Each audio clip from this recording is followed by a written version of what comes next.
Assalamualaikum warahmatullahi wabarakatuh. Saya Fania Raninai dari Fakultas Pertanian Prodi Agribisnis Universitas Muhammadiyah Jember. Kali ini saya akan mempresentasikan hasil kerja saya mengenai review webinar tentang temu gagasan masa depan koperasi dan inovasi di Indonesia.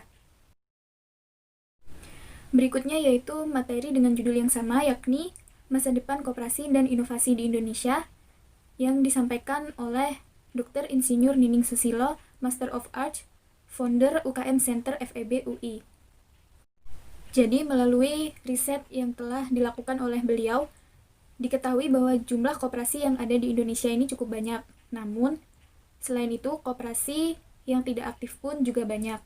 Kemudian, setelah melakukan analisis secara ekonomika, diketahui bahwa koperasi yang tidak aktif ini dikarenakan koperasi tersebut bergantung kepada dana dari luar, atau bisa dikatakan bahwa koperasi tersebut beroperasi jika ada dana dari luar, seperti itu. Berikutnya yaitu mengenai inovasi. Jadi, inovasi ini merupakan salah satu elemen daya saing dari suatu negara. Esensi dari inovasi sendiri adalah belajar dari kesalahan kemudian memperbaikinya. Nah, membicarakan tentang daya saing, jadi Indonesia berada di posisi ke-34 dari 144 negara. Untuk koperasi sendiri, inovasi masih menjadi PR hingga saat ini. Berikutnya yaitu alasan mengapa koperasi memerlukan inovasi. Jadi, koperasi merupakan bagian dari bisnis. Nah, di sisi lain, masalah terbesar berbisnis di Indonesia adalah korupsi. Bahkan hingga saat ini, Indonesia tidak bergeming dari masalah tersebut. Bahkan dari tahun ke tahun, kasus korupsi di Indonesia semakin meningkat. Bahkan kasus korupsi ini tidak lepas dari koperasi atau lembaga koperasi itu sendiri.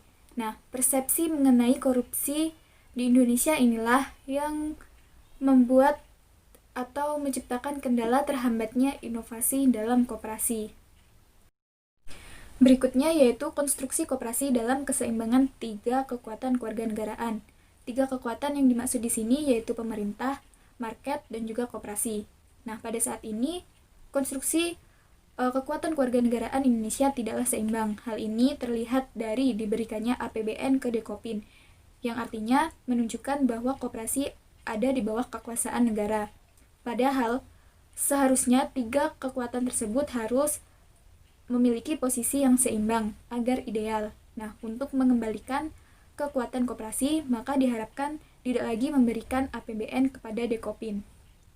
Yang terakhir yaitu kesimpulan. Dari penjelasan yang telah saya sampaikan tadi, jadi dapat disimpulkan bahwa gerakan ekonomi koperasi di Indonesia tidak efektif untuk membangun koperasi dan membuat inovasi koperasi di Indonesia terhenti.